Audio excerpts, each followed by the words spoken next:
Great Adventure theme park.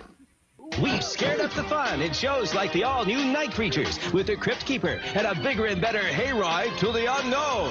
Plus, all the heart-pounding rides. Frightfest is open every Friday night and all day Saturday and Sunday now through October 29th. So don't just creep in. Hurry. There's so much family fun, the scariest part is missing it. Get these great savings with coupons at participating Pathmark stores. Pathmark store. Is Pathmark even open anymore? Pathmark's gone, so, right? That's an old commercial. All right. We had a little bit of a technical difficulties, but we are now live. Hello and welcome to episode number 10 of Some Great Adventures, the podcast where old friends who met and worked a hell of a long time together at Six Flags Great Adventure in Jackson, New Jersey, chat about our time at the park. I am Steve Hicks, and my co-hosts are Scott Loudon, Chris Peluso, Andy Auletti. all right. Hold on. We're going to save you for last. We are saving the best for last. Hold on. Peluso, we got to kick him out, man. I feel like I'm back at the park. Nilio's already giving me shit. Look at this. Great. It's so great. All right, boys. Our podcast continues to be made possible by our friends at the Shared Universe Podcast Studio. Everybody look them up if you have any on their Facebook or direct website. If you have any podcast needs, we're also recording live via Facebook Live. Video will be available on our Facebook page. Audio version will be available in a few days on all podcasting platforms.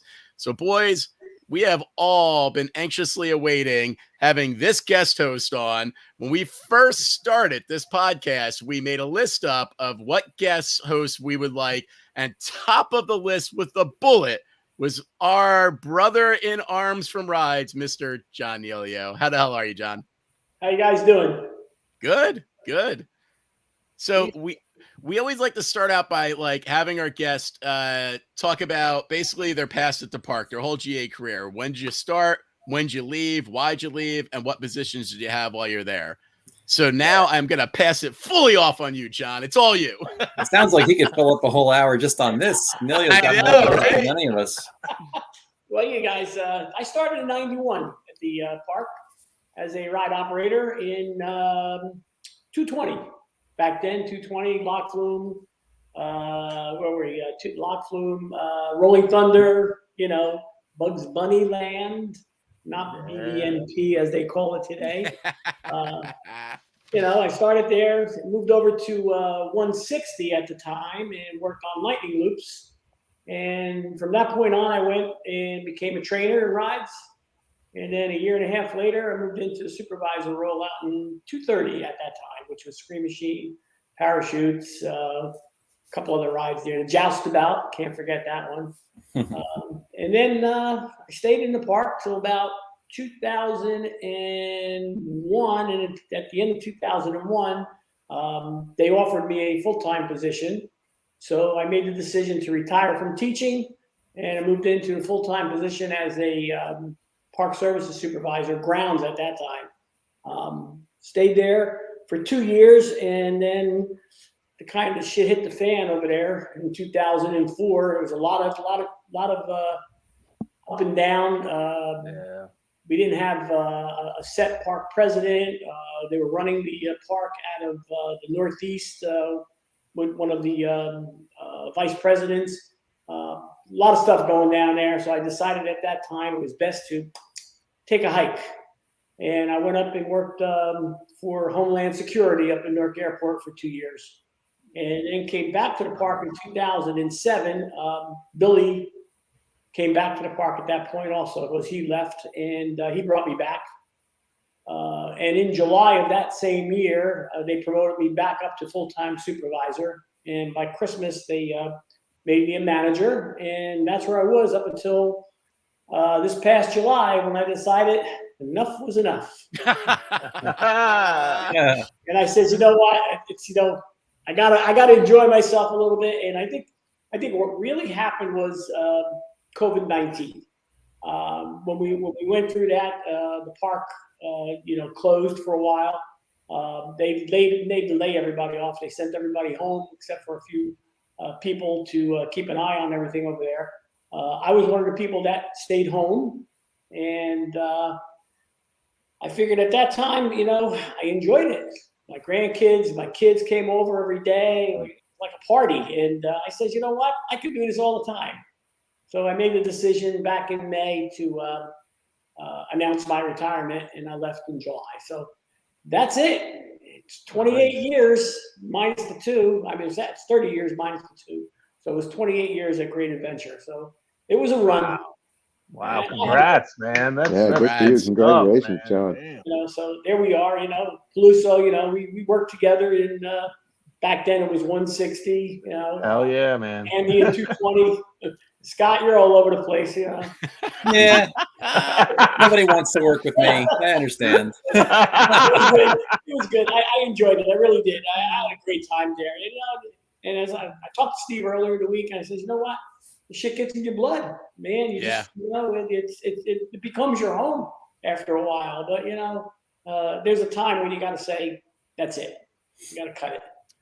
Yeah. It's weird, though. You have the distinction of, well, first of all, I don't think any of us even realized that you had gone back. We knew you left, and we didn't realize you went back. So when you announced your retirement this year, every one of us was like, fucking Nilio is still there? Like, we had no idea. Like, because we thought the last person that I think all of us knew that's still there is Robbie in shows. That's it. Outside of Robbie. Robbie Zumstead, yeah. Yeah, none of us remembered anyone else being well, that's not true, because I think Rich Giannone is still in security. Still there, He's still there too. But otherwise, like, we don't really know anyone from our era that's still there. So that kind of shocked us. But also, you just said something that all of us did not realize. At least I don't think we ever did before. At least we never mentioned it.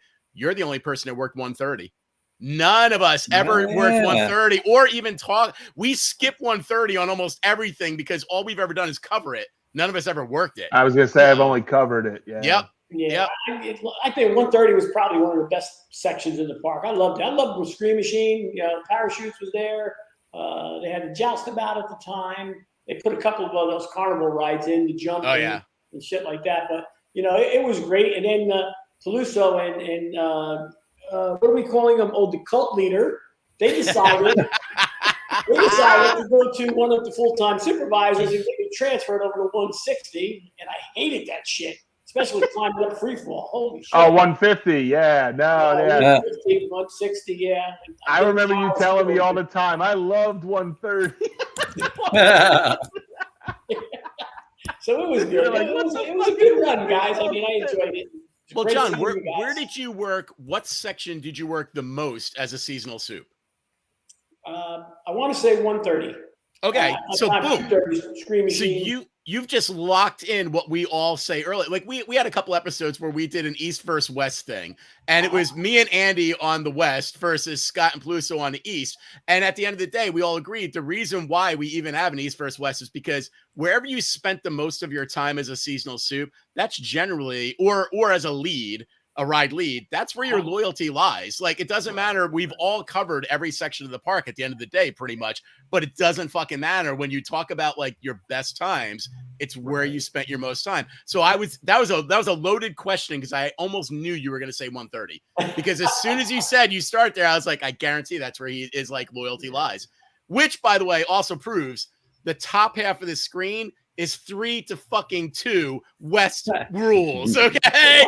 Because that Nilio's our boy. So. There was I wholly admitted, like, there was no relaxation. There was very little fun.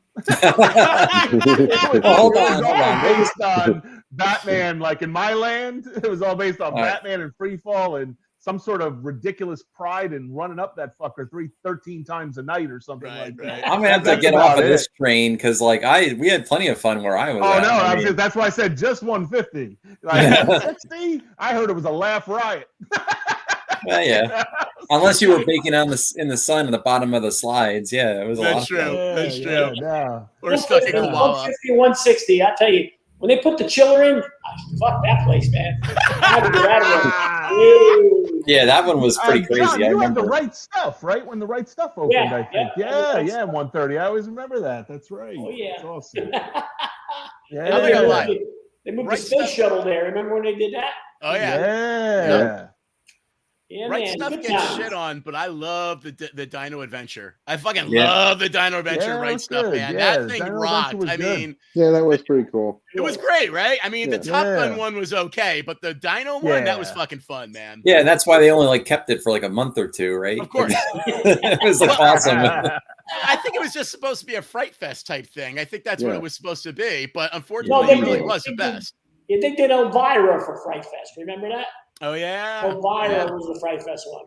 Yeah. That was okay, you know. I mean, it just, you know, they put that big goddamn building up, and then 3 years later, it's empty. It became a goddamn storage facility. Yeah. You know? Well, me and Scott went there. We went there 2 weeks ago, and it's one of the fucking haunted mazes. They put it inside there. They put it in about 4 years ago. Yeah. Yeah. So, And which it was actually smart. That was actually good because we went there on a rainy day, so it was kind of nice when they had indoor things. We were like, all right, it's cool, you know. Yeah. And it was one of the better ones too. It was actually definitely one of the better ones. I think that's probably because they had all that room. I remember the other one. Darkness was one. I forgot what the other one they called it. But it was good. They did a good job. Robbie does a good job over there at Fright Fest. He does. He does. Yeah. Although, you know, so I did a little research, and it's funny because there's different what they consider eras. Like if you go to the Wikipedia for Six Flags, it breaks it down into ownership eras, basically. And so all of us except you are from the Time Warner era, which is considered 1990 to 97. So that's really where all of us had our bulk of our time because most of us bailed in 97, 98. Then Premiere came in. Right, exactly. And then Premiere came in 98 to 2005. And and you know, that's sort of where I guess Peluso kind of crossed over a little bit. Then there's what they call the Shapiro era, which is Mark Shapiro as his CEO. And that looks like it runs from 2006 to 2010. And then it goes to Weber Anderson, which is Al Weber and Jim Reed Anderson. And that's their era was 2010 to 2019. I don't know who the fuck the CEO is right now, but that's it literally doesn't even mention who took over after 20. Can't think of his name. I don't like the guy. I didn't like him. I was going to say, clearly you don't give a fuck about him. I didn't like the guy from when I met him. I just thought he was fake. But, you know, that was just me. And I said it. And I said, yeah, I don't know. Damn right you said it, Nilio. I know you said it. That's awesome. Pretty distinctive, though. Look how many eras of fucking CEOs you made it through. Holy shit, dude. Like, you outlasted them all. You did. That's pretty goddamn impressive, my friend. It's pretty fucking them impressive. And the park presidents, holy shit. We went through enough of those guys, too. It's crazy, man. I think we started the same year. You said 91, right, Nilio? 91, yeah. Nice. I think that's when I started. That's awesome. It was just a summer job for me. You know, I was teaching. Yeah, me too. How bad was COVID last year, John? The park did end up opening toward the end of the year, right? Yeah, we opened in July. After the 4th of July, we opened the theme park, and then at the end of July, we opened up the water park. It was okay. You know, you had to do the reservation shit and all that. You know, They never stuck to it. People would come there, and they'd let them in anyway. So you know, it really, and we had a lot of complaints from the guests too that, hey, you know, it's supposed to be COVID, you're supposed to be distancing, all these people are here, too many people, but they had a cap. They knew exactly what they were going to let in. Whether you had a reservation or not, they weren't turning anybody away. Right. I was laughing because we don't talk too much about the current park because we don't really know the current park. Like, and to be honest with you, me and Scott visited twice this year. That's the most I visited in like 20 years. You know what I mean? Like we never go back. Like it's weird, but we just don't go back.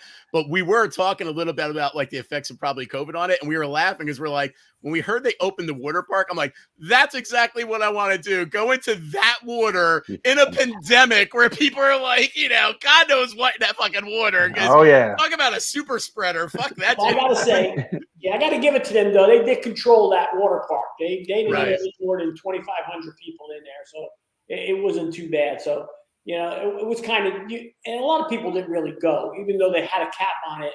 They really didn't get that many people there, so it was good. The water park worked out well. Plus, we also know that, and me and Scott can attest to this from just walking by the log flume.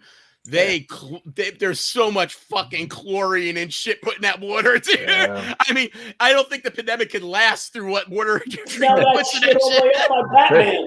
There might be a cure in that water. You know? They're sanitizing guests as they go through. Oh yeah. Yeah. Andy, you wouldn't believe it. When we rode the log flume when I went with my family like 2 months ago, I'm not shitting you, like my eyes were watering at the smell. So I'm saying, man. chlorinated. You know what? You can remember we didn't put any goddamn chlorine in the water. The water used to be black. Yep, Yeah. for sure. Yeah, we could actually see, and like the water was somewhat clear. We could actually kind of see through. Yeah. You know. Yeah. I mean, there were times there when you didn't want that water even on you. So. No, it had the Prosper Town Lake tar. Yeah, it had all that brown Prosper Town Lake tar in it from the log flume area. Yeah, for sure. Yeah. So here's an interesting one, Nilio. We have a bunch of ex-GA employees that we all still hang out with, and their kids are now legacy work age. Okay, so they're legacy GA kids. They're all workable age, and none of them will work at the park. We actually Scott had a little bit of a party for his kid, and some of the other kids were there, and we were asking them like why, and they're like, a few of our friends from high school work there, and they can't fucking go home. Like even though they're minors, they don't get released. They get held. The parents have to sit outside waiting hours for them to get picked up, and it's like a nightmare. So none of us want to work there. That's what we heard from the kids directly. So that leads me, how bad is staffing right now? Like, is it bad? Maybe they're confusing them for like the illegal aliens that are working. You know? Do they still have those? I don't think they have them now, though. The internationals? They're still there? Yeah. Okay. I thought they stopped. Let me tell you something. Without them, that park doesn't open. That bad, huh? That many of them? Nobody. It's not just the kids from people that work there. Nobody wants to work there. That's the problem they have. I mean, if they really should open up like an Epcot thing there, then, and just use the people from around the world. Yeah, exactly. That makes sense. Origin. That makes sense. But you think about it. I mean, we used to get tons of kids from Jackson, just the high schools alone. Not anymore. Let me tell you, they're actually trying to get people from Newark, from Camden, and they bust them in, and they don't even last. So without the internationals, those guys, they work their ass off. They'll work 7 days a week, 10, 15-hour days. They just want to work and make the money. So without the internationals, that park doesn't open. What do they pay there now? What is the hourly rate for like rides? Well, rides they start at 12, which is the minimum. Some departments went up higher than that. My department, which was Park Services, we were paying $15 an hour for restroom attendants and still couldn't get them. Wow. Did any of you guys hourly reach $12? I know I didn't. I know when I went full time, I got a little more than that. But I didn't even. When we worked there, they were paying us $7.25 an hour. Yes. Oh my God, I can't believe it. We didn't get shit, but they keep messing with the pay rates to try to attract people. And one of the worst departments to get people is food service. They just can't get anybody. Brutal. Well, McDonald's down the road is paying like $15 an hour. It's tough. I've seen 18. Man, it's nuts. You're trying to compete with McDonald's and Burger King and all those little stores, and we can't compete with them because they're paying $15 an hour, and all the kid has to do is walk out the door, go down the block, and he's at work. Well, it's funny. So if you remember during our time, they opened up the GA outlet mall and everybody was shitting a brick because they were like, fuck, all the kids are going to go to this fucking outlet mall. They're all going to work in the AC. None of them are going to want to work. But we only lost a very small percentage of kids. Most of them hated the outlets more than the park. So we were lucky. We actually were able to maintain them. But when me and Scott went 2 weekends ago, we were laughing because right on the other side of where McDonald's is, they're opening up those fucking hotels now that they're finally been trying to do for how many goddamn years. But they have all these other places they're opening up. And that's the first thing me and Scott were thinking is, where the fuck are they getting all these employees? Like, holy shit. That's what we figured. Yeah. That's crazy. When the hotel opens up, that's going to be big. I mean, they're going to take a lot of people. And like I said, we're having trouble now getting people. forget it. I mean, I think I picked a good time to retire. Yeah, dude. Yeah, because definitely. it really does sound like the double-edged sword. I mean, since back when we were there in the 90s, they were talking about putting the hotels up and how that would boost the attendance. Now they're putting the hotels up, but they can't actually get employees to work there. And then they got to employ all those other hotels and everything. So it's almost like that huge double-edged sword. They're going to get what they want. Now they're going to get more people coming to the park because of those hotels for sure. But they can't fucking keep anything open. And it is like me and Scott noticed, and I noticed it with my family. There is never an instance I've gone to that park now where everything's been open and it hasn't been weather related. It's been clearly staffing related. Yeah. And it's kind of weird, like it's really kind of weird. I'll give you a good example of staffing problems. When we opened up the park this year, we didn't have reservations. They had to go back to reservations because they did not have enough help. I believe it. Yeah, that makes sense. We have a couple people in the chat said a couple things that are interesting. One, our buddy Rob Scholes from the West Side said, I started at $3.35 an hour in 84. Yeah, that's about what I started too. Yeah. Yeah, it's crazy. And, tell him that's all he's worked it anyway. And Danny Benetti brought up a good point that actually I was at a Halloween party, all XGA people last night, and somebody said that who just quit there pretty recently as well, but was in the sales office, that one of the big problems is they stopped giving OT. And so Danny said, bring back OT. And I heard that it's not like when we worked there and you can get 85 hours in rides without even blinking an eye. I heard now that they put a cut to that shit and they don't do it anymore. Is that true? Wow. Well, they don't want people working 7 days. Their thinking is they have to have 1 day off. That's number one. Number two, it's a tough situation there. Even if they're working 85 hours, you still don't have enough people. But then when you start working those kind of hours, you're putting safety on the back burner. Oh, yeah. Because there's just absolutely no way that you can work those hours and be safe. Well, you remember what we'd have to do. I mean, it ended up being where once somebody hit 60 hours, you didn't allow them to work cables anymore. You didn't allow them to work the coasters anymore. They had to work the log flume, or they had to work rapids, and they had to go to Station 2, or they had to go to, Shooter Spillway, which would piss off the log flume crew then, because the regular crew who wasn't putting those hours now had to go fucking catch cable cars because somebody needed to fucking sit in a chair to put in the hours. But it was like you didn't have a choice, right? Like, sorry, you have to work BBL today, but this dude's on his 80th hour, so he's going to, station, When they got rid of overtime, they really affected a lot of people because operations couldn't get overtime anymore. What was the other department? Operations, park services. Right. We didn't get any overtime, but if you worked food service, you got overtime. If you worked retail, you got overtime. So we couldn't even use those people because if they came work for us and they had 40 hours, we had to pay their overtime. So we couldn't even use those to help. And but they've gotten away from that overtime because it cost them a lot of money. So. Makes sense. So here's something me and Scott noticed, and we actually enjoyed. There's a lot of alcohol in the park again. Oh, a lot of alcohol, man. You can walk around. There's a lot of alcohol wherever you want to go. And actually, really, the most comfortable places that we found were where they had the bars and the stools. We were like, they're all under cover, and they were just awesome, man. And they actually had a good selection. Yeah, and usually there was like things for the kids to do nearby, so you could just sit there and drink. It was awesome. Yeah, we figured it had to do with money, but the big question for Let me tell you something, Scott. How many 999s did $10 a glass of beer, they go fuck themselves. I wouldn't drink. You kidding me? You shitting me? $10? I gave you one beer, you're done. Get the hell out of there. Go buy a case and go home. They don't sell some kind of souvenir mug for like $49. Oh, no, they do.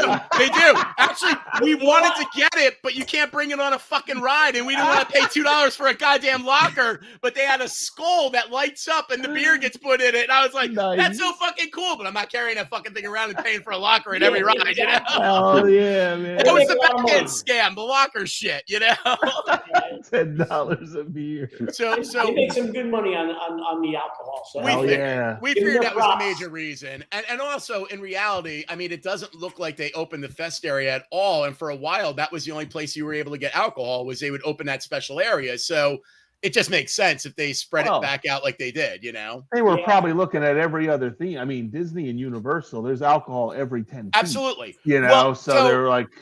So this also brings us back to the reason they originally got rid of alcohol in the park was because of all the fights in the fucking park. Which and the they don't 999s have every 10 feet at the other place. Exactly. Because it was a different. Yeah. Well, it's a very different atmosphere. Let's be honest. Between we're more of a Wildwood atmosphere, Wildwood boardwalk atmosphere, and you don't see that really in Disney. And don't get me wrong, they do have fights there, but it's Universal actually has had an uptick.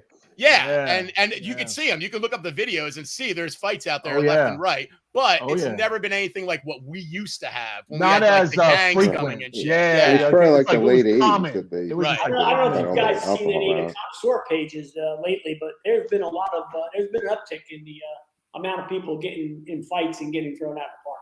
Well, that's what I was going to ask you. So were there any interesting 999s that popped up now that they got all the booze back? Yeah, not really, because it was before pre-COVID, we did pretty good over there. I mean, we didn't have that much.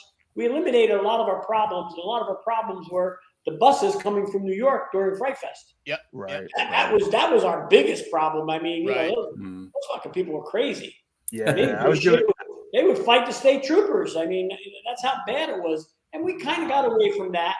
But I think post-COVID now, it's starting to go back to the way it was because tickets are cheap. Yeah.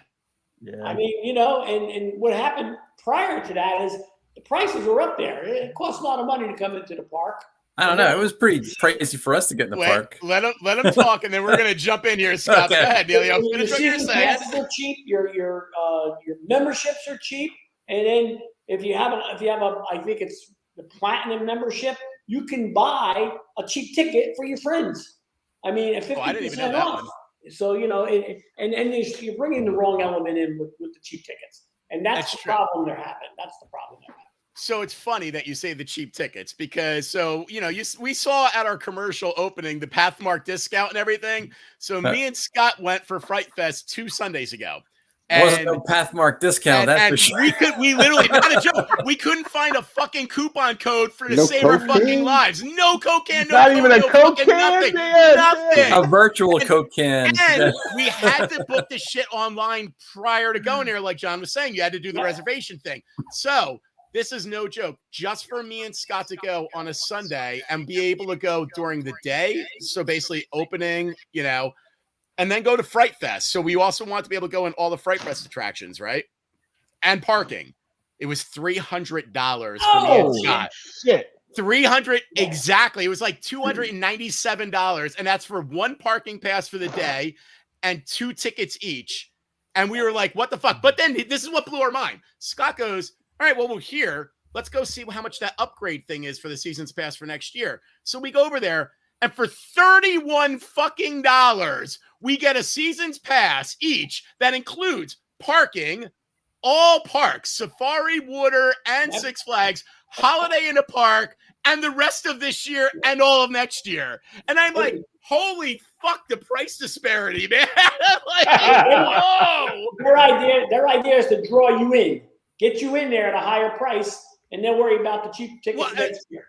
I guess they're also looking at the old mentality of, please God, buy the food here and play the games, and that's where we're going to make our money off of you, right? Because truth to be told, I did not have food before we went there, and I'm a vegetarian now, so they don't have a lot of food for me. I did make a point of walking. By the way, somebody in the last podcast bitched when we did a walk through the park that we did not mention food service. I do have news for that person because I can't remember the person's name. Between this and the next podcast, me and Scott actually took a photo of every motherfucking food stand in that park 2 weeks ago, and every restaurant. We're going to compare it back to what it was when we were in 97 and then post that up on our webpage so that there is a documentation of what still exists and what doesn't exist from food service compared to 97, because we skipped it when we did our walkthrough like a couple podcasts ago. We dabbled a little. We dabbled a little with Yum Yum and. Now we have it all. We had every little stand documented, and I will attest. Steve has it all. He took a picture of every freaking thing. I did pay $13 fucking for a little ass garden salad, and I was like, "Holy shit, man! $6 for a water." But wait, I bought Scott one, so it only cost me $8 for 2. I was like, holy shit! Yeah, it was pretty funny, dude. But then I guess they're trying to get you to buy. I saw they have a food pass, right? So I guess that's why. If you buy the food pass, I guess you don't deal with that shit then, right? I guess. I don't know. Yeah, that's the other thing. When they brought that food pass in, holy shit, man! I couldn't believe the price. They were actually giving food away at $79 for the season. 2 meals a day, two snacks to go along with it. Every day the park was open. Why the fuck didn't we buy it? Scott, why didn't we buy the food pass? What the fuck? Oh, we can get it next time. It's all good. And I'm not kidding you when I say this, because I worked up at the front gate a lot. We would physically have people come in, buy their food, put it in a container, and walk out the gate. Oh my God, are you kidding? Every day you see the same people. Every day. That's fantastic. Shit, that's awesome. I love it. That's awesome, unbelievable. man. Unbelievable. In fact, there was one mailman who came every fucking day. Park his mail truck out front, walk in, get his food, walk back out, get his mail truck, and take off. Oh my God, that's Use it awesome. as like a takeout. You can't eat one meal for $79. You go out to dinner. This is every day. Dinner, lunch, and dinner, and a snack. That's true. I'm trying to remember, Scott, how much did I pay for that tofu dinner that was over in Boardwalk area? That was like $20, right? Probably. Yeah, it's pretty expensive. So yeah, it was good though. I have to give them credit. They actually had one place that had tofu. They had like tofu Chinese food over in the Boardwalk area, where right near I guess it was the Boardwalk Diner. I forget the name of the exact one, because that whole strip where I guess it was used to be Wacky Wire and shit. That's all gone now. It's just food. It's all food. There's no games there anymore. Yeah, Oh, nice. Yeah. And but we did actually find something for me to eat. So, but it was pretty fucking it was expensive, but it was good. I give him credit. It was good. You're the only one. I don't think it existed when any of us were still there. You're the only one that's actually been there when they created the second revenue stream. The first revenue stream that they started thinking out of the box was, holy fuck, Frightfest, which we'll go into Frightfest in a few minutes, because we definitely want to talk about Frightfest. Frightfest, though, was definitely something that started as just a weekend bullshit thing and then became a big revenue stream. And now they have Holiday in a Park, which I've never gone to. I don't think, Andy, you weren't there when it was there, right? Peluso, no. Scott, you might. Have you ever gone with your kid or anything, or no? No.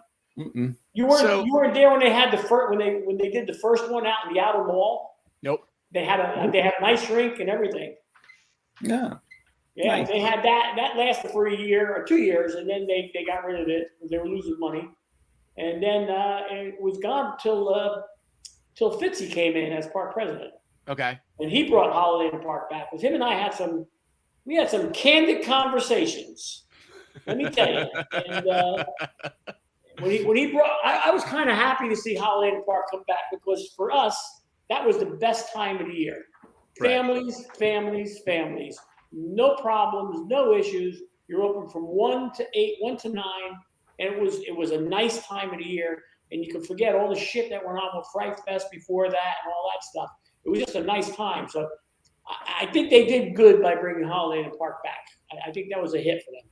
How does it run now? Like, is Holiday in the Park in the park, or is it outside the park under all those overhangs? It's in the park now? Yeah, 3 sections. They closed off the western section from the 4 tents over. That was closed, and Kindicott was closed. Okay. Now, I don't know what they're doing this year. They talked about opening up the entire park, but if they do, their problem is help.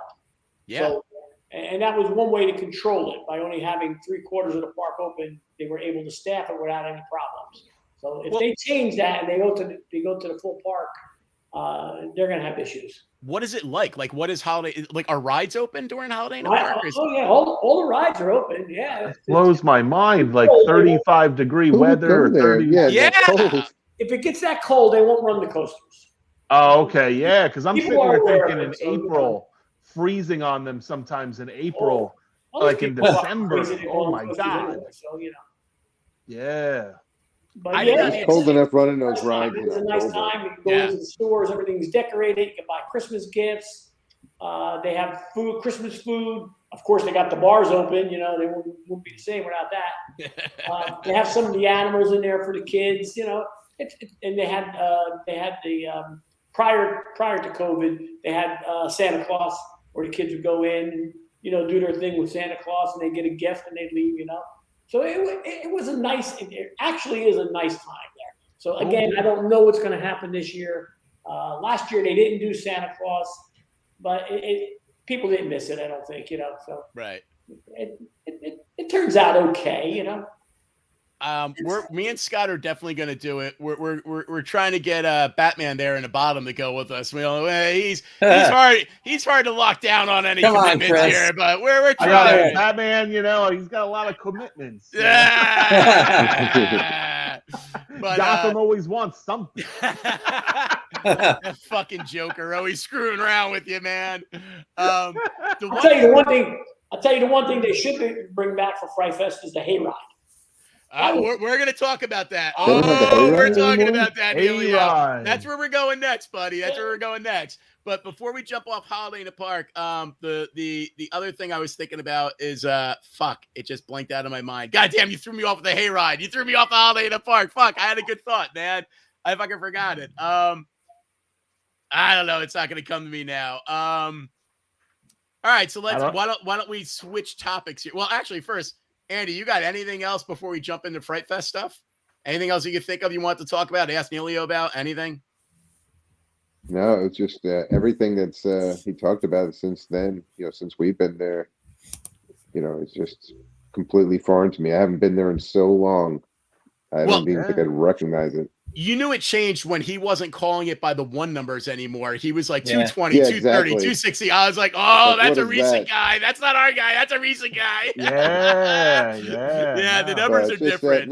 But I do remember it was fun when I was working 120. John worked 130. Him and Kenny were generally 130, and me and you were 120 a lot. And that was, the end of, I guess, the good times before it started to get real difficult there. Yeah. Nice. We had some nice times. Yes, it was good. It was good. We enjoyed ourselves. It was fun to work there then. Now, it ain't no fun there anymore. Yeah, it sounds like, man. It's what it sounds like.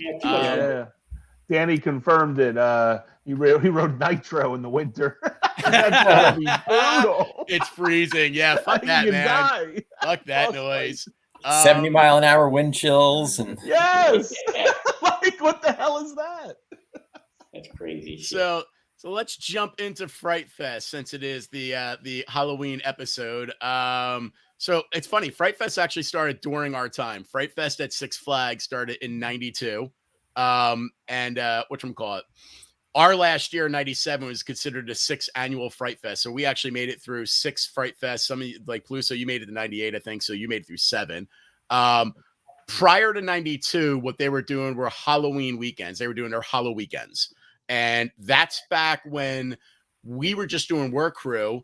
And basically, we were taking toxic chemicals. And go ahead, you guys. How do we make spider webs? Explain how the park got decorated on work crew. I don't even know what was in the chemicals we were touching, but it was just, it felt nasty. Like it stayed wet forever. It's the best way to describe it.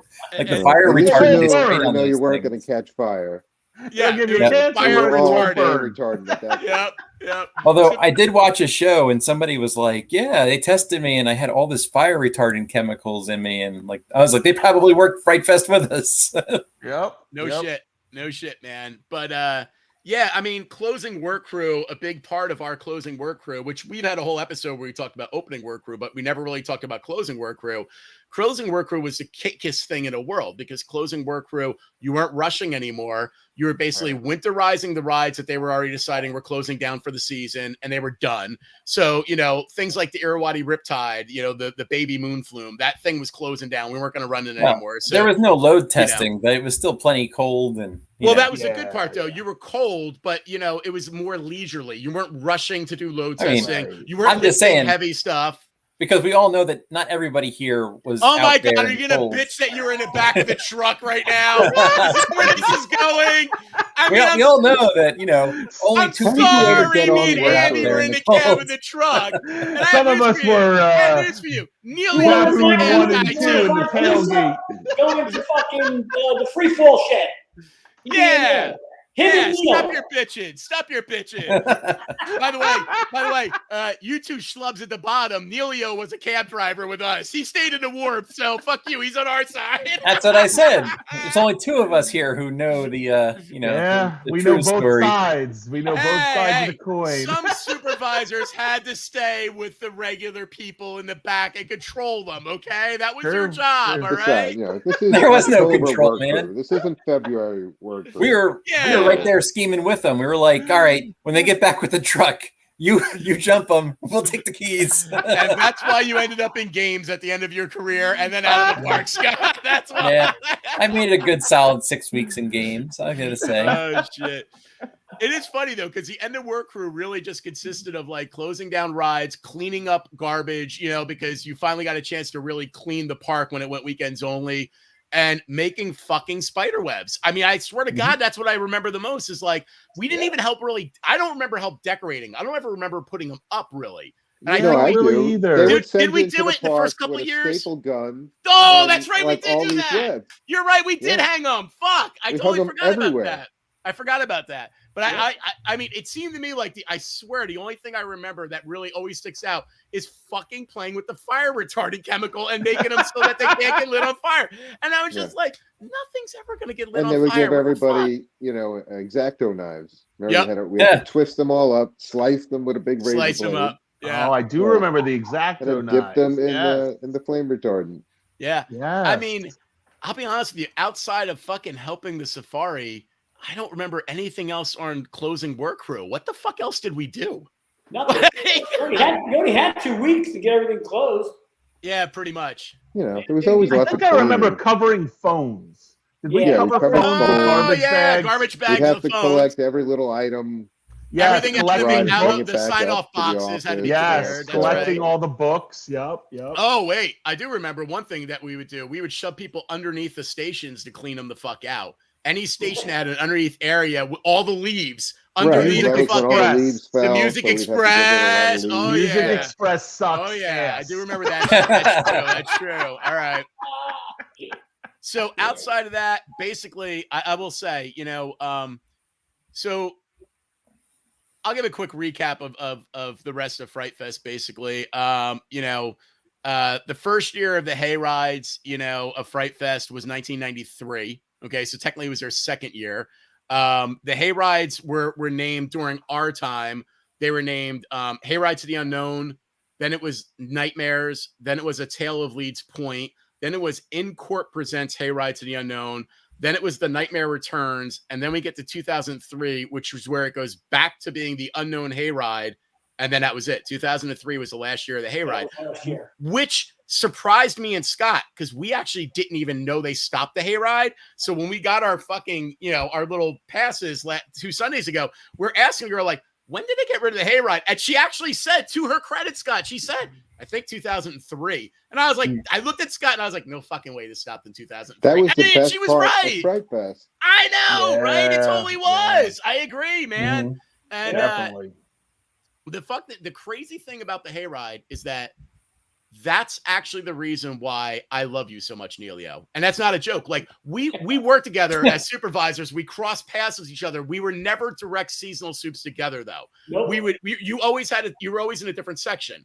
So it was like someone I knew and I have good laughs with you when I saw you, but I never really worked with you.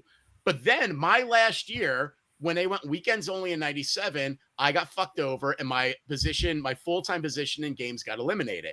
And that could have been the end of my GA story, meaning that all those years I spent actually having a career in the park could have went on a very dismal note. But Billy was like, hey, it's weekends only still. I could use the help. If you want to come and work the hayride for the rest of the year, he's like, you'll just be working a hayride with Nilio. Nilio's in charge of the hayride for rides and come on over, like finish out the year with me. And I was like, fuck yeah. So I went over and it was literally, and Andy, you were still in games, so you didn't get to have this fun, but it was literally Peluso, Scott, me, and Nilio. And it was the absolute funnest fucking time I had. That was the best. In the last 4 years. That sounds like kind of like it was the first couple of years. It was exactly like the first year. Fun. It was exactly like it. Like Monday through Thursday. And Friday, you come in at like 5 o'clock and we just work the hayride. That's it. Yeah, I mean, it was the best. There was no responsibility anymore. I wasn't a supervisor. I Most left of the those park. guys were busy trying to open all the Right. rides with like Get on a tractor, drive a and tractor, we were sitting there stand on the drinking hot back, make sure cocoa, nobody driving jumps the on or hayride off. around. That's all. Yeah, that was the best Yeah. because I had quit in like July and I came back to drive a tractor for the last few weeks. That was awesome. I had a great time. Greatest time. That was actually part of work crew, getting the tractors ready. Yeah. That's how I learned. I had to learn to drive stick on the tractor. I was teaching During that work shit. crew, during work crew in the parking lot, in the employee So he parking couldn't lot drive Monday a through fucking tractor if Thursday. you paid him to. I remember the rental company would drop them all off, and everybody would be picking tractors. Oh no, I want Hell this yeah! boat Man, it was the one with the tractor. really big wheels. Well, also, I think we had 12 tractors that we rented, and we had a couple from landscapes. So we had like 14 or 15 tractors every night on the weekends, Friday, Saturday, and Sunday. there were a couple tractors, though. lines. It was unbelievable. There were, and there Yeah. were a couple tractors though that there was a reason we ran to those tractors. There were a couple tractors that ran fucking fast. They were like Yeah, we the used to zip all Porsches around of on tractors. the Yeah, tractors. remember those? And we knew which ones it were. And as soon as like it came time to pick the tractor, it was like me and Andy were dicks about that too. We were like, "That's mine." That's it.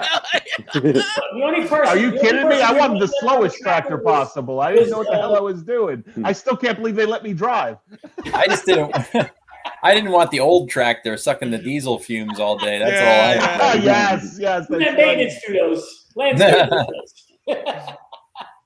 So fucking funny. All right, so I heard a rumor, and John, you're the only one that can confirm this. One of my favorite things about that time too was that once nighttime came and it got really fucking cold out, Granny would come out from Granny's kitchen and give us fucking hot cocoa and hot cider, and she was awesome. I fucking loved Granny. Yeah. And then I heard a rumor and saw it posted on one of the X Six Flags sites that she got fired for giving food out to employees. Is that true? Oh, that's not a rumor. No, I never heard that. No, that's not a rumor. That happened. Did it? Really? I never heard that. I'll just say I know who did it too. Yeah. Yeah, no, that she was stealing. Okay, so hold on. So we're not talking she didn't get fired for like what she was doing for us, like that type of thing where she was actually helping employees by giving them like hot cocoa in the cold. She actually was doing something different inside the It was the something restaurant. else. I don't know A all the separate details, incident. but yeah. All right. Organized yeah. crime ring or something like that. Yeah. Yeah. When All she right, didn't that's- do cocoa, we used And to she do was it awesome. ourselves. She was such a sweet lady, you know, Yeah. but apparently doing something wrong. Yeah. Yeah, I'm sure.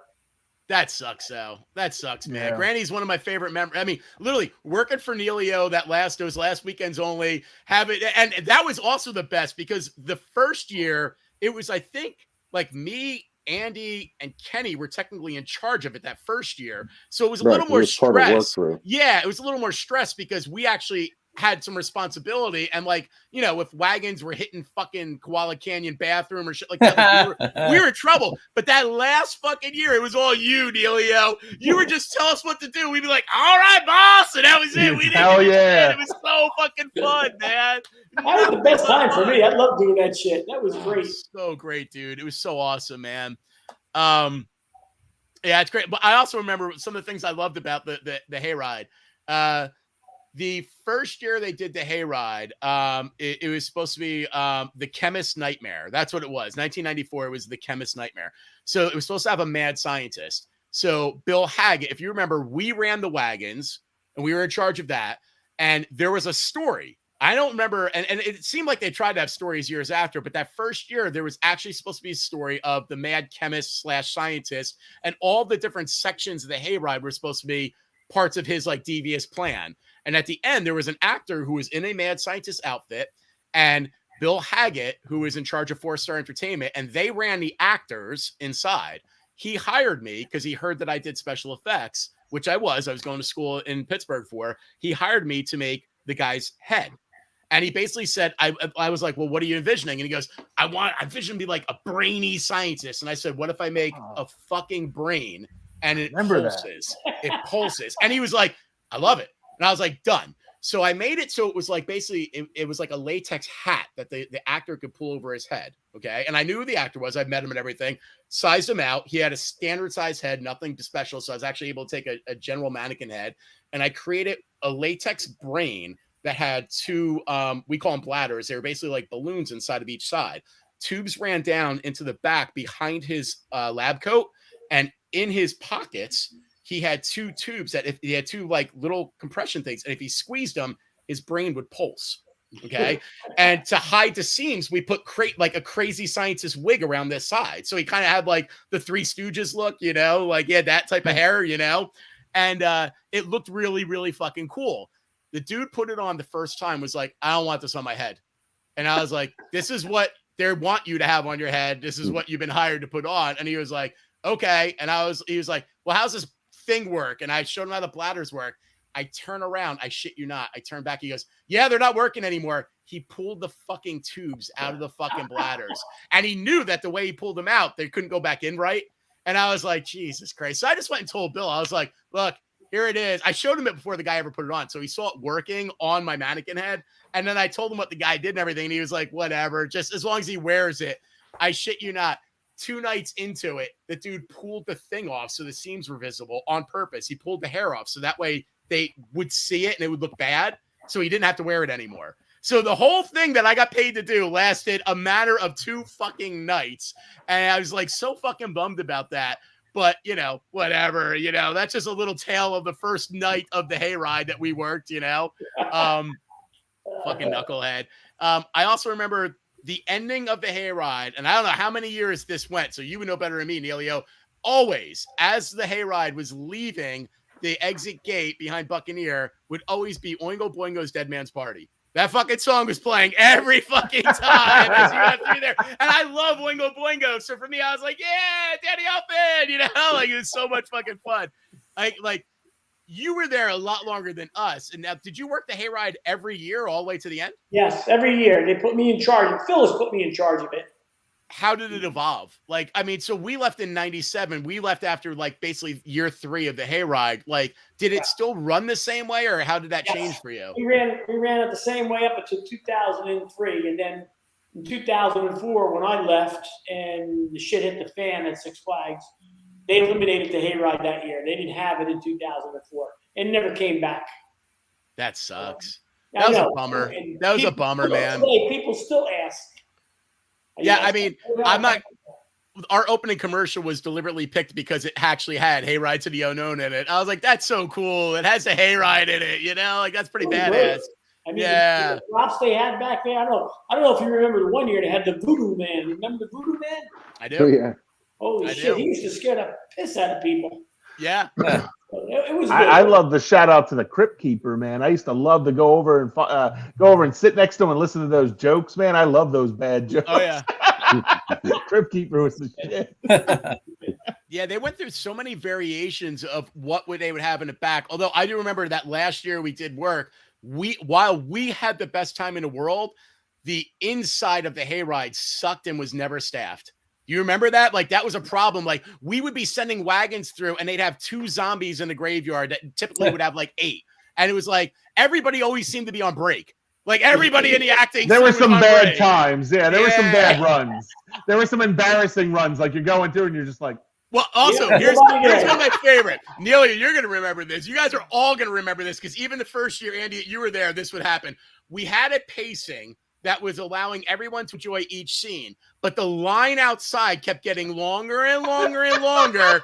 So we got to the last 30 minutes and they would say, everyone at full speed, drive the wagons at full speed. And we would be literally going like 60 miles per hour. I was going to say 20. I think we might have got up to 20 miles. It was fucking scary how fast we were driving up each other's ass, though. It was. You remember that we're only allowed to put 25 people on the wagons. At the end of the night, we were putting 40 people on the wagon. Yep. And there was that one spot. There was that one spot behind Rapids that was actually like a slide spot.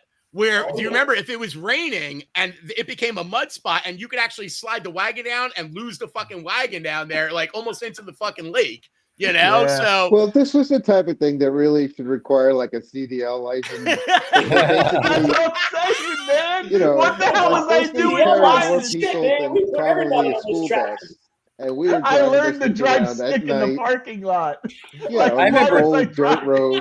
Yeah. I remember teaching a person or two how to drive stick just so they could drive a tractor. Like, they only needed to know first and second gear, basically, and that was it. Yes, exactly. That's true. It was only I stayed in first, maybe second sometime occasionally, like when we accelerated things, Yeah, but or when you're going back. Fourth gear. Yeah. Yeah. So fucking You funny. had to keep a certain pace between the wagons and the tractors, so that everybody could see everything, and they wouldn't back up the actors, so one tractor wouldn't see what was going on in front of them. You had to keep a certain pace.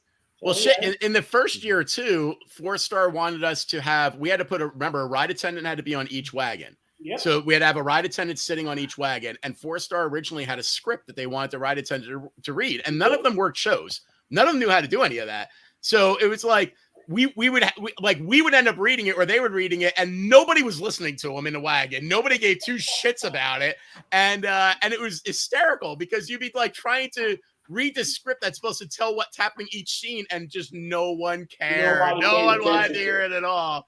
Yeah, it's like actually. One of our ex Six Flags friends on here, Marie, is in the comment section, and Marie was one of the people I specifically remember reading the script with me on the back of the hay wagon, and we just looked at each other. We're like, we're not doing this anymore.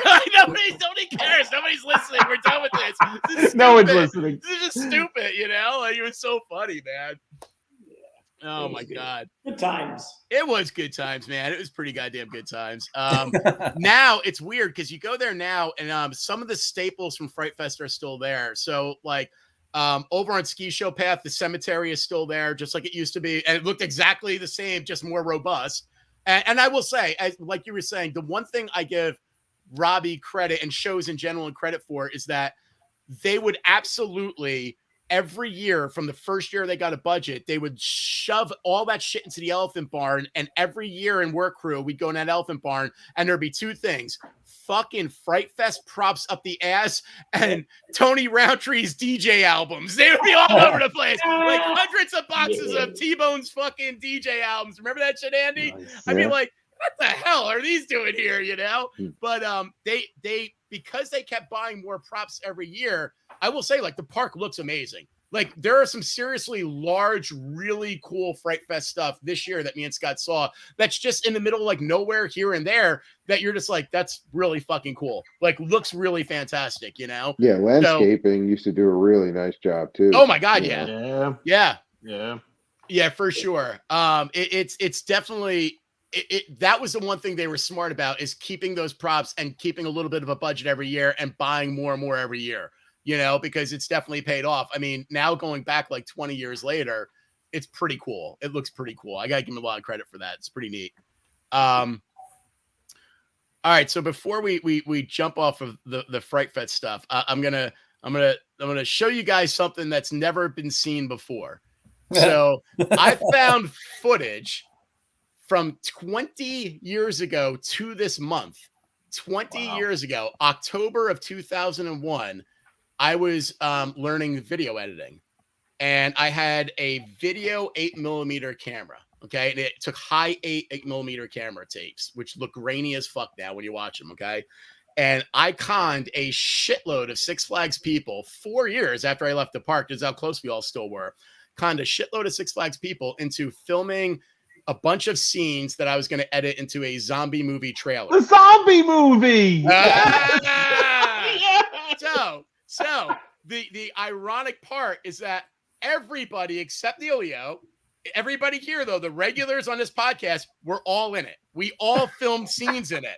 Now the funniest thing is that I found all the footage, hour and a half of footage. Okay, always meant to be edited into a trailer, which I ended up not doing because I wasn't in that editing program anymore by the time I got done with it. But I always intended to go back to it.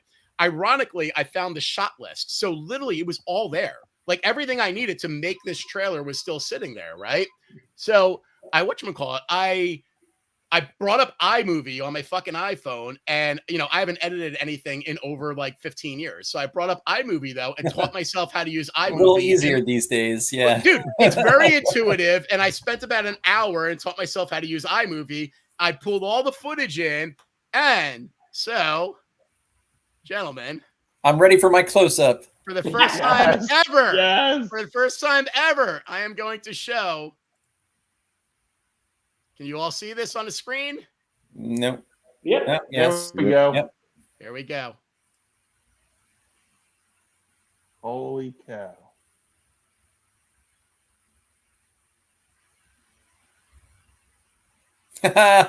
Holy shit! I remember this like it was yesterday. Wow. Aaron Scott were the cops. Steve's budget was low then. I think we have Six Flags jackets on, though. Yeah.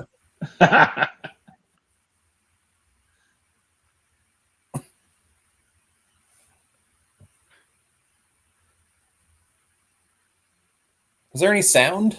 No. Can you not hear it? No. I can only see it. No. Are you serious? You can't hear the sound? No sound.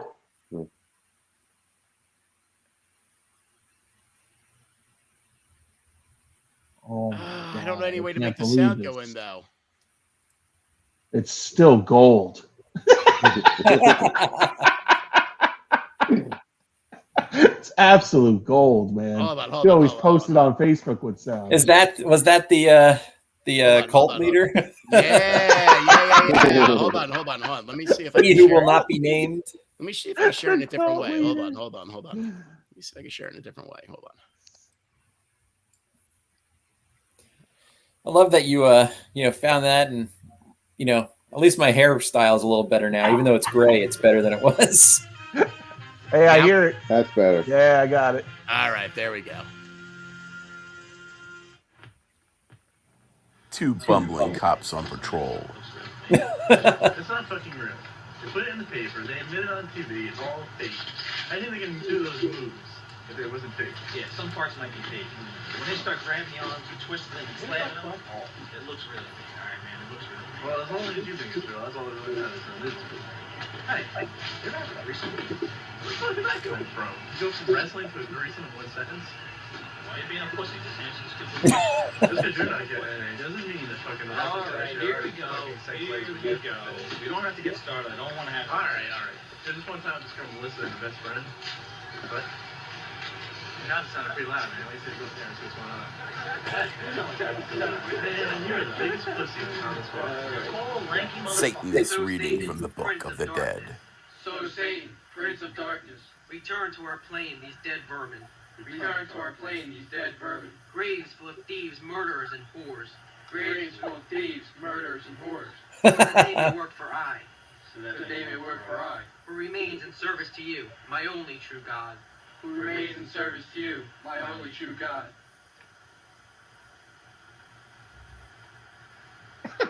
Hey, something's supposed to happen here?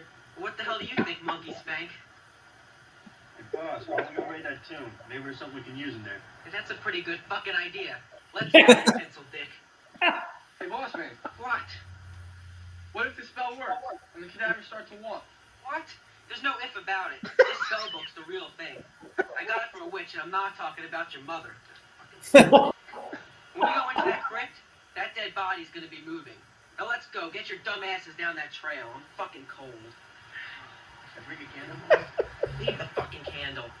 Pencil Dick. Let's go. I think we should get the candle. One spell and the dead will rise.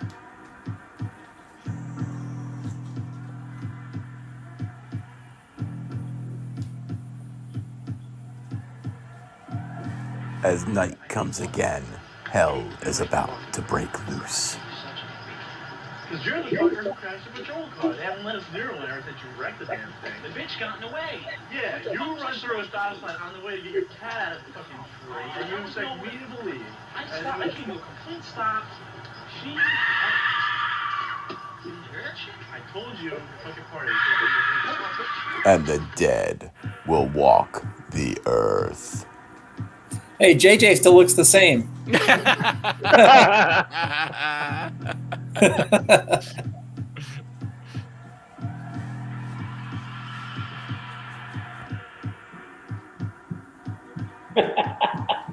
pretty good. Nice. Good times, good times. Yeah, there you go, guys. That's the. It took me about maybe 2 hours to put that together, obviously. So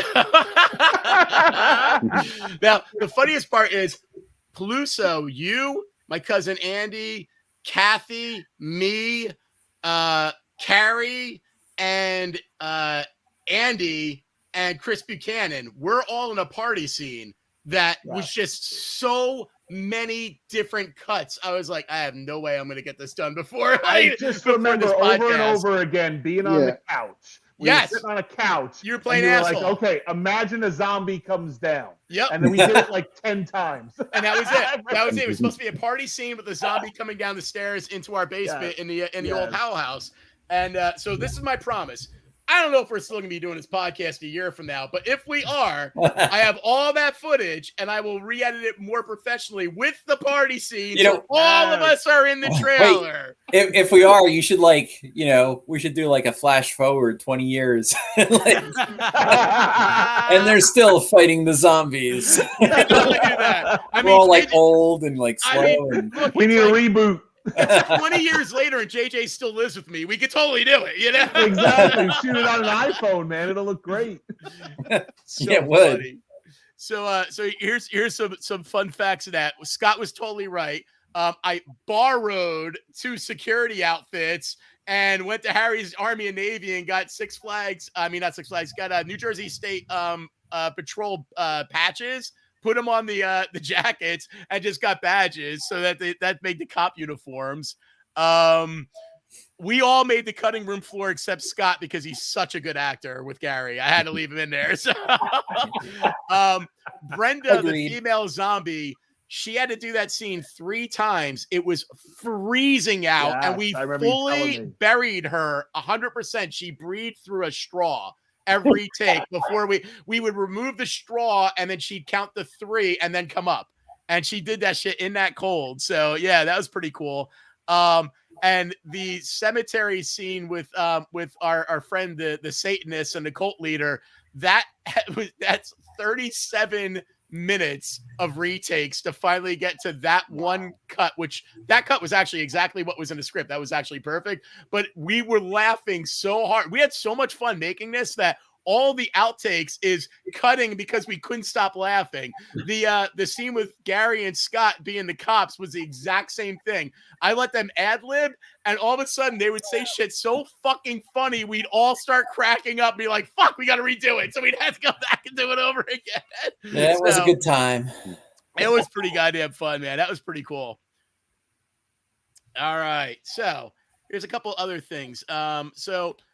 Do you guys during Frightfest, we would visit sometimes other theme parks, like for during like the Halloween time.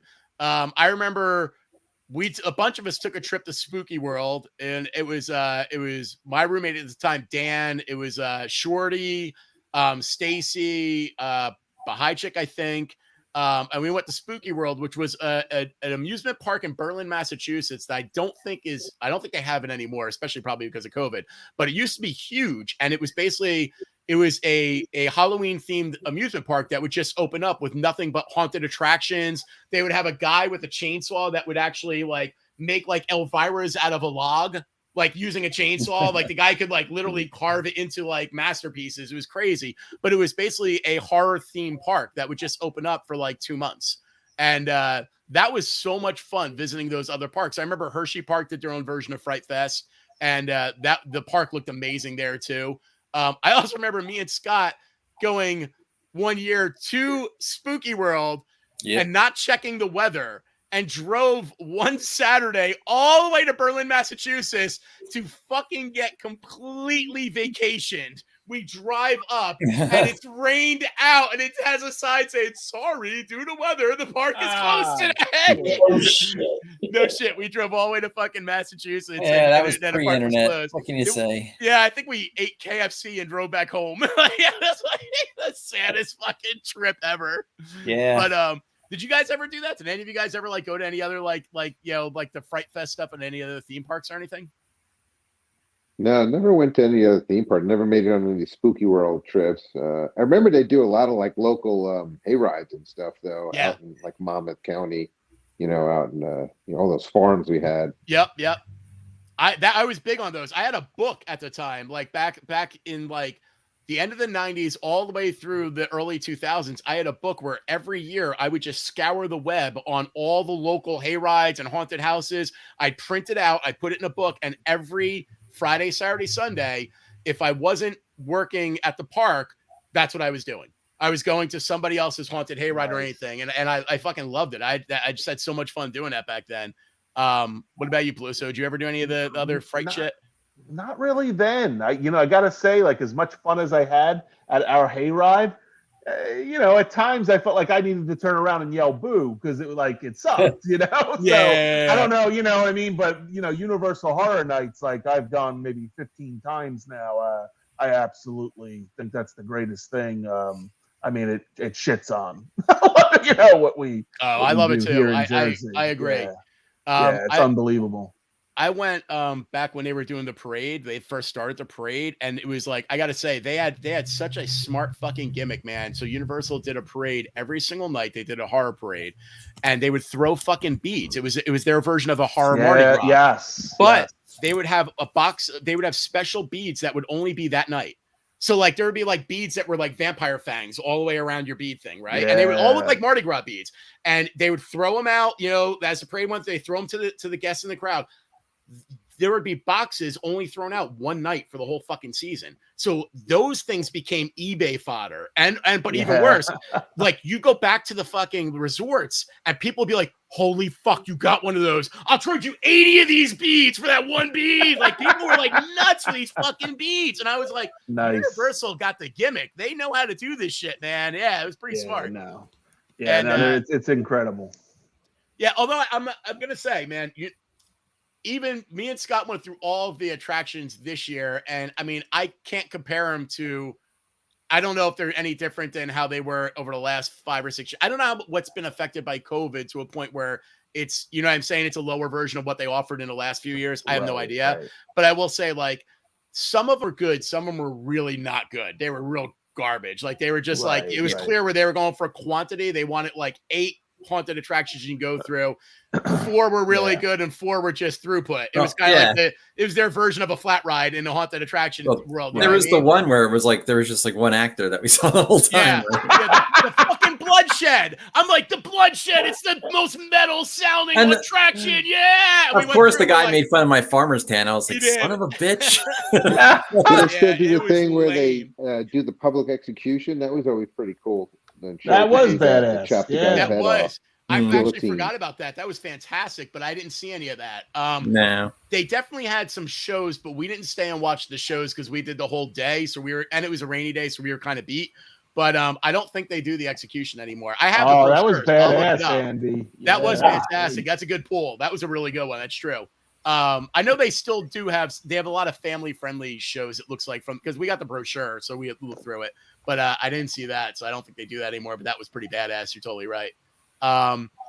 None of it holds a candle up to those fucking Universal mazes, though. I mean, those Universal mazes are fucking insane. Next level, the quality is next level, for sure. The price is next level too. So that is for fucking sure too, though. I will say, man, there's no doubt about that too. There's a show on the Food Network right now. It's called Hershey Park. It's called Chocolate Meltdown, Hershey's After Dark. It's a reality show. It'll be right down because you're a fucking chef. It'd be right down your fucking your dime. They Hershey Park looks amazing. And I don't know if they filmed it this year, like earlier or last year. I'm assuming they filmed it last year to have it airing this year, but it is a reality show where they get pastry chefs and they go after the park closes when it looks spooky and awesome. And they give them basically components of Hershey Park candies, and they have to make something that's horrific. And it's really fucking cool, but they also they do challenges in between where they have to like ride a ride. You know what I mean? And if they don't ride the ride, they don't get certain things to make their pastries. So it's like if they're afraid of the ride, they're fucked. You know what I mean? But it was a really smart way of incorporating like the beautifulness of the park during their Frightfest period with a reality show. And I was like, GA needs to get on that fucking bandwagon because I'm like mystified by the show. I watch it and I'm like, it makes me want to go to Hershey Park. I have not wanted to go to Hershey Yeah. Park in like fucking 25 years. I watched the show and I'm like, it looks beautiful. I would totally go to Hershey Park right now. Like, this looks amazing. So, Nice. I mean, that's something I think they need to invest a little more in. You know what I mean? Try to get a little more of that advertising out there like that. Like, something just to make people nationally watch that. Because that's on the Food Network. Everybody's seeing it. You know what I mean? Yeah. So, the one other thing I will mention, I know I talked to you guys about this a long time ago. We never were up on the podcast. There's a horror movie. It's on Showtime. You can definitely get it on Showtime on demand. And I think this month they've been airing it a lot too. It's called Aqua Slash. Okay, all one word, Aqua Slash. It was made in 2019, and it is a slasher movie based in a water park that looks exactly like Adventure Rivers before they shut Adventure Rivers down. Oh, yeah? It is literally a water park that basically only has 3 water slides and like one little pool lagoon. And the bigger water slide is slightly bigger than the Asian Tower was. And it's got a slasher, which is a assumed either park employee or a guest, you don't know. But the park is a buyout for the weekend. Every single year, the graduating class of this town where the park is buys out the water park. And it's just the seniors have that water park for the whole weekend. And they do like, you know, like challenges on the slides and everything. And it's in the fall. Okay. And it's so fucking funny because like they have a killer. That's the idea of the movie. They have a killer and you don't know if it's one of the kids or if it's one of the employees, but it is the funniest. If you've ever worked in Adventure Rivers, it is so satisfying because like one of the kills is like an employee that is annoying is at the top of the slide and the killer just pushes him off the fucking tower. Just boom, boom. And you're like, man, there's been some times I want to. Yeah, I was going to say. How many times I thought of that? Oh, yeah. You had to go up there for like a guest complaint that was so ridiculous. You're like, I ran up all these fucking stairs for this. Jesus Christ, right? And then the best is they start putting traps like Saw in the tubes. So they start small where he just puts like one razor blade in. So, you know, somebody's going down a slide and they get their arm cut off and they're like, what the fuck, right? But then, and I'm going to ruin a little bit of finale because this is a selling point on this movie, okay? The guy takes the tubes and starts putting cross razor beams in, okay? Like there's razor blades in like a cross like this in the tube. And then all these high school students are going down one after the other in a challenge, and they show the bottom, and all you're seeing is dismembered parts flying out of the bottom of the tube, heads, arms, torsos, blood's geysering out. And I'm dying because I'm like, this is like my horror dream from every asshole that annoyed me in Adventure Rivers. It is so worth watching. It's called Aqua Slash. Definitely check that out. I mean, it is hysterical, man. And I'll throw one other thing out that is just a bummer. This is completely off of the Frightfest stuff, man. You guys remember the Bamboo? How many times we went to Seaside and like GA would take over the fucking Bamboo and we would hang there and get hammered. There was a while where Chris from The Office was actually both, I think, doing shot. She was a shot girl and like a t-shirt girl. Yeah, she was a bartender.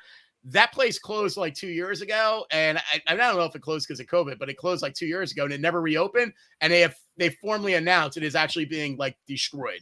Like the Bamboo is gone. It's being fun. And it bummed me out, man, because like, first of all, do you guys remember the fake license wall?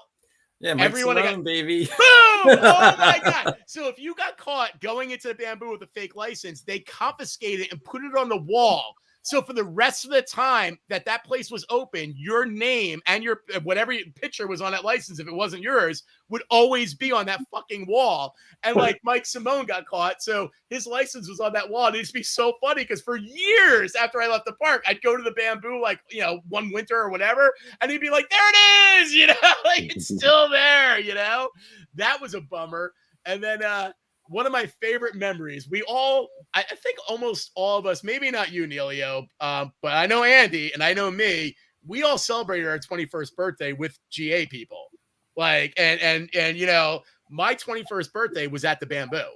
That was the first place we went to. And I will tell the grossest story I could tell. So the bartender at the Bamboo wanted to see me puke.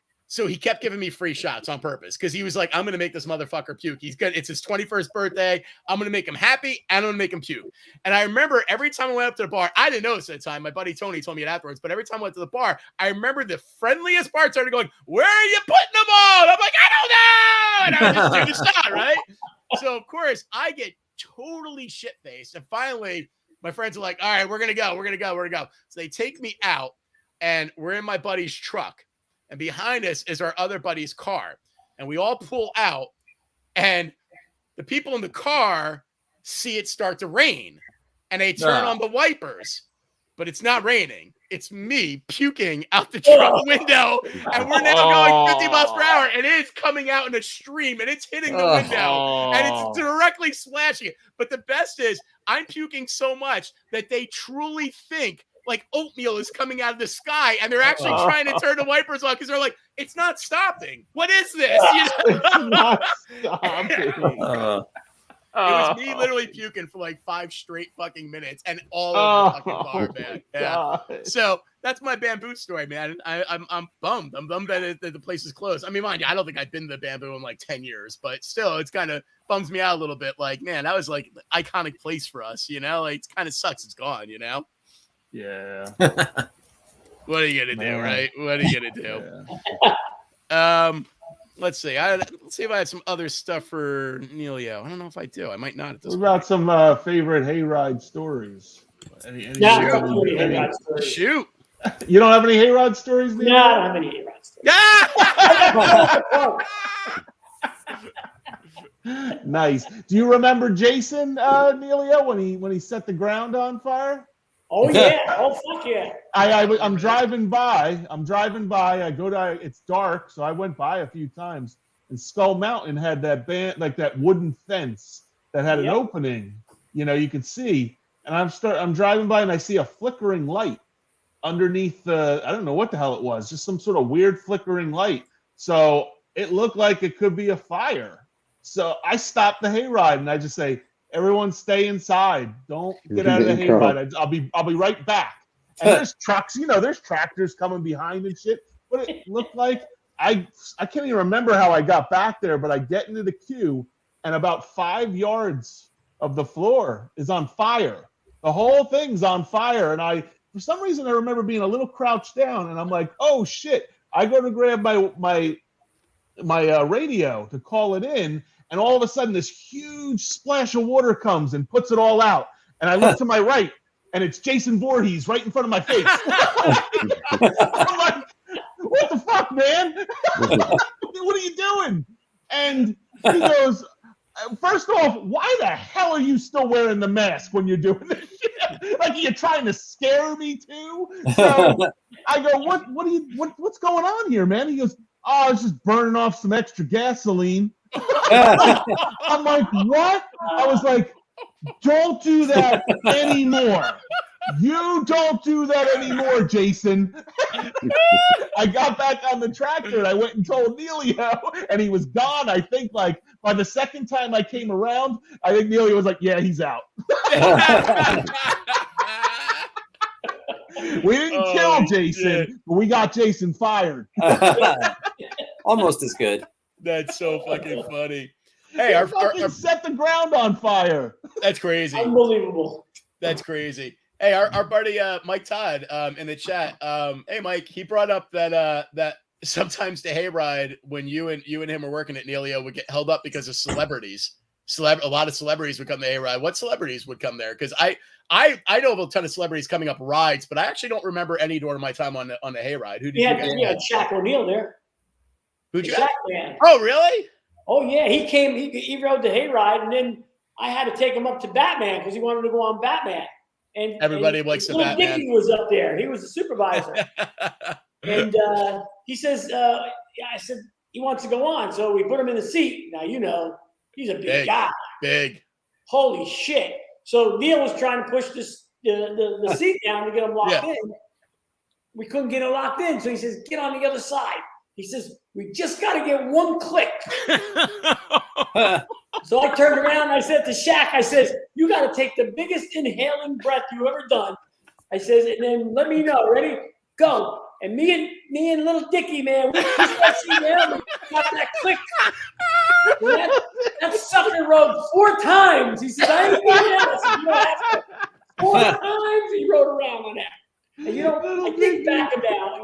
I think back about that, and I said, holy shit, the son of a bitch, if that thing ever unclicked, he's gone. Oh, yeah. He would have been flying through the fucking air. There's no way to stop him.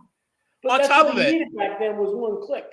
and think about it, though. How uncomfortable had that fucking bar had to be? I mean, seriously, because the second he let his breath out, you know, it's just like crack. You know, surprised he could even breathe after that. He was absolutely ecstatic when he got off there. Well, because exactly like Peluso knows, everyone loves Batman the Ride. That's I want the Batman. I love the son of a bitch. Yeah, no, Mariah Carey. I mean, just so many people. Boys to Men, when they were at like their height, would always come on Batman. It was crazy. Everybody had the right Batman. Yep, everybody. That was the ride back then. That was it. That's awesome. Did you have anybody else you could think of on a hayride besides Shaq? There's so many people. I can't think of any. I'm trying to think. Nah, you know what? It's impossible. Too long ago. I'm getting too fucking old. Oh, dude, it's not a joke. That's why we do this podcast, because it makes us remember shit. Literally, we like. It's so funny too, because sometimes people bring things up, and I'm like Andy, perfect example, man. I'm like, we never did anything with the webs, right? And it's like we fucking hung them, asshole. I'm like, oh yeah, we did hang the webs. Oh yeah. As soon as he said that knife, I was like, I didn't get it on the staple gun, but when you said the X-Acto knife, I was like, oh yeah. I remembered us stretching and them we out. used to climb up into the fort. Yep. Remember, we would go way up on the top where you weren't really supposed to go anymore. We would hang them up there. Well, that's because in our day, we went up there. We were men. We didn't give a fuck. And we also knew how to get up top of everything in Western. Everything. Crazy, man. That floor up there, that floor was so rotten, man. You took a chance every time you went up there. Are you kidding me? Yeah. Yeah. It is funny, too. So, Nilio, when we went, you know, like when I went on the log flume a couple months ago, like one of the things I was noticing was like me and Andy were always joking around how, you know, every morning we'd walk and try to avoid all the X boards. Because when you walked around the fucking walkway, like half the boards were X'd out, but no one would ever replace them. So it's like every day you're like, please don't let this be the day I fall through the fucking, you know, the catwalk, you know? But now it's all metal. Like, you can tell that there was some actual upgrades to some of this shit where they were just like, fuck their maintenance report. We're just going to replace the whole thing, you know? that was the worst thing walking up on that log flume, especially when you had to walk around the spillway. Oh, man, shit. Just, you know, you just never knew what was going to be your last step. Exactly. You didn't know if you were going through a board or getting fucked by a baboon. You didn't know what was going to happen. You know? It was like Squid Game. Six Flags, Squid Game. It's totally true, man. Nice. It's so great. All right, boys. Well, I think we're about to run our time out, man. This shit goes so fast. It's crazy, man. But so good to catch up with you, Nilio. I mean, oh, yeah. You know, yeah, I can't. Hell yeah, man. Great seeing you, Nilio. Yeah, I can't stress enough. I could have left that park a miserable fucker being like, these motherfuckers, after all these years, they downsized me and shit canned me. What the hell? And instead, I have nothing but good memories, man. I mean, I left out of there on a high note because of you guys in the hayride, man. That shit was just fun as fuck. Such a good time, man. I had an amazing season hanging out with Andy all season, and then I wrapped it up in the last couple of weekends with you guys. It was like going home. It was amazing, you know? So, all right. On that note, guys, thanks to everyone who joined us on Facebook Live. Thanks to everybody for sending us commentary afterwards and the feedback we get. We love it. Keep it coming. Signing off for now, I'm Steve Hicks, and my co-hosts are Scott Loudon, Chris Peluso, Andy Auletti. And John Nilio. John Nilio. Thank you, John. Until next time, everyone, as always. Hey, guys, it was great. Thanks, Nilio. Make it a great day, everyone. Happy Halloween. Happy Halloween. Make it a great day.